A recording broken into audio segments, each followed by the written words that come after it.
Hi guys, सो आज मैं बताने वाली हूँ easy noodles recipe slash chow mein recipe. एक कढ़ाई लो, उसमें गार्लिक डालो, उनको थोड़ा रोस्ट कर दो। फिर उसमें गाजर डालो, उनको थोड़ा मिक्स कर लो।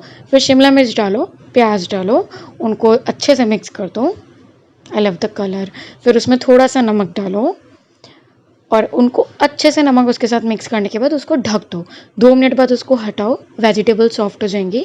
फिर उसमें बॉइल्ड नूडल्स डालो, उनको मिक्स कर दो। सोया सॉस और विनेगर डालो, रेड चिली सॉस डालो, ग्रीन चिली सॉस डालो और फिर उनको अच्छे से मिक्स करके यू आर रेडी।